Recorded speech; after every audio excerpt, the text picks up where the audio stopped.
तो देखिए दोस्तों, भारतीय मानक ब्यूरो ने अलग अलग सब डिवीज़न पे जितना भी इनका सेक्टर है उसमें वैकेंसी आई है। ठीक है, इसमें जमशेदपुर, कोलकाता जैसे टोटल जितने भी शहर हैं उन सभी का हम आपको लिस्ट दिखाते हैं।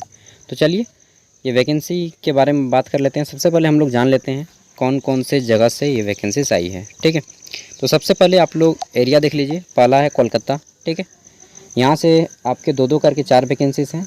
फिर है आपका भुवनेश्वर, यहाँ से आपके 2 वैकेंसीज हैं।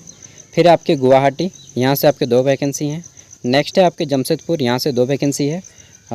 अगला है पटना, यहाँ से 2 वैकेंसी है। फिर है रायपुर, यहाँ पे 2 वैकेंसी है। ठीक है, तो ये हो गए हैं वैकेंसीज। अब हम लोग बात कर लेते हैं कि इसके लिए क्वालिफ़िकेशन क्या चाहिए, सैलरी क्या मिलेगी और फॉर्म भरने का क्या तरीका है, सिलेक्शन क्या क्या प्रोसेस है। देखिए दोस्तों, भारतीय मानक ब्यूरो, ठीक है, तो इसी की ओर से वैकेंसी आई है। अब इसमें बोला गया है कि नंबर ऑफ़ पोजीशन, तो जितने भी इनके सेक्टर हैं वह सभी जगह से 2-2 वैकेंसीज लिया जाएगा। ठीक है, कलकत्ता के 2 ब्रांच हैं, वहाँ पे मैंने बता दिया। नेक्स्ट यहाँ पे बोला गया है कि मेथड और रिक्वायरमेंट, तो ये जो देखें कि रिक्वायरमेंट का मेथड, ये एग्ज़ाम नहीं लेंगे, ये इंटरव्यू लेंगे। ठीक है, ये इंटरव्यू अच्छा है, कुछ पद हैं तो उनके लिए इंटरव्यू कंडक्ट करवाना ही अच्छा होगा। ठीक है, तो ये इंटरव्यू कंडक्ट करवाएंगे बोले हैं। क्वालिफ़िकेशन क्या चाहिए इस फॉर्म को भरने के लिए, ठीक है, और क्वालिफ़िकेशन के बारे में बताया है। अगर आप या फिर आपके कोई फ्रेंड्स या फिर कोई रिलेटिव इस क्वालिफ़िकेशन को फुलफ़िल करता है तो उन तक वीडियो को शेयर कीजिएगा। पहला है MBA। ठीक है, MBA समझते हैं, मास्टर इन बिजनेस एडमिनिस्ट्रेशन, या फिर आपके पास मास कम्युनिकेशन की डिग्री होनी चाहिए। ठीक है, मास्टर में मतलब कि अगर आपने मास कम्युनिकेशन PG किया है उससे भी भर सकते हैं, या फिर अगर आपने सोशल वर्क से अपना MA कंप्लीट किया है तो भी आप फॉर्म को फिलअप कर पाएंगे। ठीक है, इसके साथ ही इसी वीडियो में मैं आपको और 2 अन्य भर्तियों के बारे में बताऊंगा। ठीक है, एक लॉ की वैकेंसी है और एक है आपके झारखंड की ही दोनों वैकेंसीज हैं, और एक है आपका ऑनलाइन डिपार्टमेंट का है, बता दूंगा। ठीक है, तो चलिए इसको जल्दी से कंप्लीट करते हैं, नेक्स्ट वैकेंसी पे आते हैं। तो ये हो गया क्वालिफ़िकेशन। उसके बाद अगर आपका इससे भी ज़्यादा एक्सपीरियंस वगैरह है तो इंटरव्यू में पहले उनको लिया जाएगा। ठीक है, यहाँ पे डिजायरेबल में देख सकते हैं।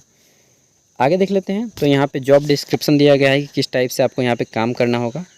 फॉर्म आपका ऑनलाइन फिलअप होगा। फॉर्म भरने के लिए कोई भी फीस नहीं लिया जाएगा। 15 सितंबर तक आप इस फॉर्म को भर पाएंगे। ठीक है, 15 सितंबर तक फॉर्म को भर पाएंगे। देखिए, इंटरव्यू की जो डेट रखी गई है वो यहाँ पे बता दिया गया है। जमशेदपुर ब्रांच, ठीक है, एंड गुवाहाटी ब्रांच ऑफिस में आपका इंटरव्यू होगा 20 तारीख को। ठीक है, 20 सितंबर को। फिर है Kolkata branch 1 and Patna branch office, ठीक है, और भुवनेश्वर ब्रांच ऑफिस, इन सब का होगा 21 तारीख को। फिर है कलकत्ता ब्रांच 2, कलकत्ता में 2 ब्रांच है इनका, ब्रांच 2 एंड रायपुर जो कि छत्तीसगढ़ में है, इसका आपका 22 तारीख को इंटरव्यू होगा, 22 सितंबर 2023 को। ठीक है, सिलेक्शन प्रोसेस मैंने बता दिया, इंटरव्यू लिया जाएगा इनके द्वारा, उसके बाद आपको सिलेक्शन दिया जाएगा। दोस्तों यह भर्ती कैसी है, तो दोस्तों यह भर्ती आपकी जो है परमानेंट नहीं है, 6 मंथ के कॉन्ट्रैक्ट पे, 6 महीने के कॉन्ट्रैक्ट पे। सैलरी आपको इस टाइम पे 50,000 रुपीज़ पर मंथ दिया जाएगा, 50,000 रुपये पर महीने के दिए जाएंगे। ठीक है, ये हो गया। और यहाँ पे छुट्टी वगैरह सब कुछ बात किया गया है। अगर ये आपके काम से संतुष्ट नहीं होते, सेटिस्फाइड नहीं होते हैं, तो आपको ये 1 महीना का सैलरी देके मतलब 50,000 रुपया दे के आपको बोल देंगे निकल जाइए, आपका काम हो गया। ठीक है, या फिर अगर आप निकलना चाहेंगे तो आपको 1 महीना पहले बताना होगा। ठीक है, कॉन्ट्रैक्ट वैकेंसीज़ के ये कुछ नियम होते हैं जो कि सभी में लागू होते हैं। ठीक है, ये चीज़ हो गई।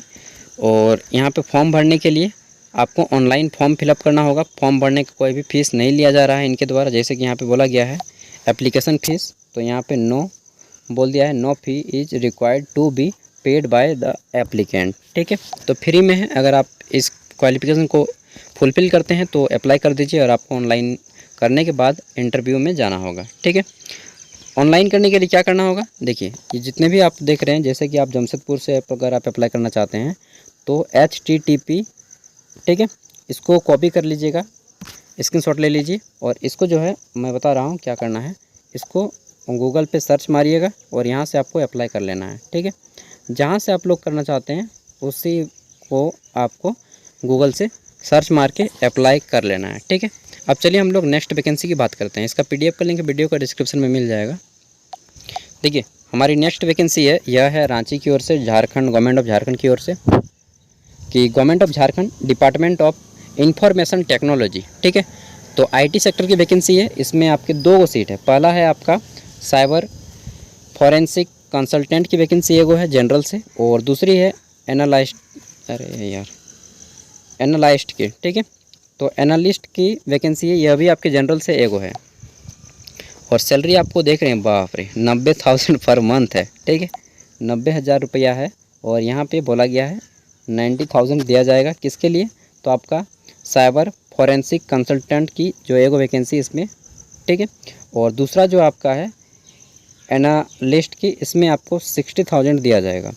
और यहाँ पे बोला गया है कि appointment shall be made on contract basis. तो ये सभी आजकल वैकेंसी कॉन्ट्रैक्ट पे रह गया, बट यहाँ पे कॉन्ट्रैक्ट में भी एक्सटेंडेड आपका जो है कॉन्ट्रैक्ट 1 साल का है, लेकिन ये आपके काम से सेटिस्फाइड हुए, संतुष्ट हुए, तो आपकी वैकेंसी को जो रहेगा, ठीक है, उसको एक्सटेंड कर सकते हैं, बढ़ा सकते हैं, 1 ईयर से 2 ईयर, 2 ईयर से 3 ईयर, इस तरह से बढ़ा सकते हैं, ठीक है।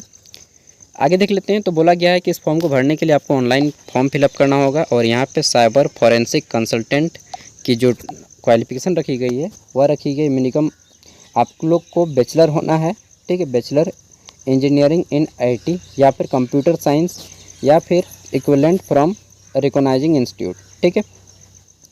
फिर देख लेते हैं। तो यहाँ पे बोला गया है कि आपके पास experience as a trainer for cyber security forensic and digital investigation, ठीक है। फिर है आपका experience in CERT rated government, ये इस टाइप से वैकेंसीज बहुत कम आती हैं, ठीक है।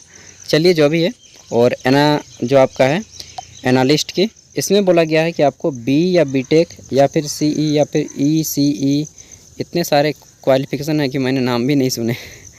फिर इनमें से कोई भी एक आपका होना चाहिए। और बोला गया है कि 1 से 2 साल का आपका पास एक्सपीरियंस होना चाहिए, ठीक है। देखिए आपका फॉर्म जो है झारखंड JAPIT के ऑफिशियल वेबसाइट से फॉर्म को फिलअप कर दिया जाएगा। यहाँ पे आपको मैं दिखा दे रहा हूँ, ठीक है, और लास्ट डेट वगैरह बता दे रहा हूँ। तो यहाँ पे जब आप लोग नोटिफिकेशन को पढ़िएगा, पूरा का पूरा मैं दे दूँगा वीडियो के डिस्क्रिप्शन में। देखिए यहाँ पे फॉर्म को सबमिट करने का लास्ट डेट कब है, तो ये आपका लास्ट डेट है 25 सितंबर 2023 शाम के 5 बजे तक, ठीक है। और कहाँ से आप लोग फॉर्म को फिलअप कर पाएंगे, तो देखिए मैं बता दे रहा हूँ आपको। गूगल में जाना है और लिखना है JAPIT, ठीक है, रिक्वायरमेंट, बस ये चीज़ लिखना है, JAPIT रिक्वायरमेंट, आपका आ जाएगा। बाकी जो लोग IT के सेक्टर में होंगे उनको कोई चीज़ की बताने की ज़रूरत नहीं होती, वे सब कुछ फाइंड आउट खुद कर लेते हैं, ठीक है। तो देखिए अगली वैकेंसी है, ये आपकी कानून डिपार्टमेंट या फिर सोच लीजिए कि लॉ की है, ठीक है। तो यहाँ पे देखिए आपका यह है requirement of law executive on contract basis, तीनों की तीनों वैकेंसी कॉन्ट्रैक्ट बेसिस है। स्टेट लेवल मैनेजमेंट, यह भी झारखंड, गवर्नमेंट ऑफ झारखंड की ओर से, ठीक है। तो देखिए यहाँ पे बोला गया है कि पोस्ट का नाम है लॉ एग्जीक्यूटिव। कितने पोस्ट हैं, तो 2 पोस्ट हैं। पहला है आपका एगो SC से और दूसरा है आपका BC 1 से। यार जनरल से देना चाहिए, एक तो जनरल से कम मिनिमम देना ही चाहिए। चलिए जो भी है, यहाँ पे नाइंसाफ़ी हुआ है और क्या बताएं। मिनिमम एज आपका 21 ईयर रखा गया है, मैक्सिमम 35, ठीक है। और एज लिमिट देख सकते हैं। सैलरी आपकी 33,145 रुपया है, ठीक है। और यहाँ पे 28,900 रुपया पर मंथ बोला गया है। डैश डे की मालूम नहीं, वो काम के बाद ही आपको पता चल जाएगा कि क्या मिलेगा, कितना मिलेगा। और यहाँ पे बोला गया है कि बेसिक पे रहेगा आपका 22,136 रुपया, ठीक है। फॉर्म को कैसे भरना है, तो यहाँ पे आपका जो बोला गया है, ये नोट में देख लीजिएगा। एसेंशियल क्वालिफिकेशन बोला गया है कि ग्रेजुएट आप होने चाहिए, ग्रेजुएट विथ मिनिमम 45% मार्क्स, ठीक है। और ST SC कैंडिडेट के लिए 40% मार्क्स, या फिर आप जो हैं यहाँ पे LLB आपका होना चाहिए। ग्रेजुएट मतलब LLB में, मतलब लॉ में, ठीक है। फिर आपका यहाँ पे अगर आप नहीं किए हैं तो पोस्ट ग्रेजुएट डिग्री LLB और 3 ईयर ड्यूरेशन आपका होना चाहिए, ठीक है। और यहाँ पे कोई भी परसेंटेज नहीं मांगा गया है। और अगर ग्रेजुएट हैं तो उतना LLB जो है आपका 45% और 40% के मार्क्स के साथ होना चाहिए। नेक्स्ट देख लेते हैं। तो यहाँ पे आपका डिजायरेबल भी बोला गया है, जॉब प्रोफाइल सब कुछ यहाँ पे दे दिया गया है। और यहाँ पे रिजर्वेशन के लिए बोला गया है, ठीक है। नेक्स्ट आपका कट ऑफ बोला गया है, cut off date pay and allowances selection process. देखिए सिलेक्शन प्रोसेस इनका है कि candidate would be selected based on written test. तो ये आपको यहाँ पे रिटन टेस्ट किया जाएगा रांची में, और इसको डिटेल में पढ़ लेना है। अगर आपने LLB किया है तो इस फॉर्म को भरने के लिए आपको डिटेल में पढ़ लेना है, ठीक है। लास्ट डेट है आपका 10 सितंबर 2023 फॉर्म को भरने का। और यहाँ पे देखिए ये ऑफिशियल वेबसाइट है, इसी के माध्यम से आपका फॉर्म फिलअप होगा jepc.jharkhand.gov.in, ठीक है। तो ये है आपका पूरा का पूरा। देखिए जितने भी छोटी बड़ी वैकेंसीज थी मैंने सब बता दी, ताकि आप लोग को यह न बोल पाएँ कि किसी प्रकार की हमें नहीं पता चला। नहीं, मैं सब छोटी से बड़ी जितना भी होता है ना, सब चुन चुन के निकाल देता हूँ। थैंक यू, मिलते हैं अगले वीडियो में। जय हिंद, जय भारत, जय झारखंड, जोहार।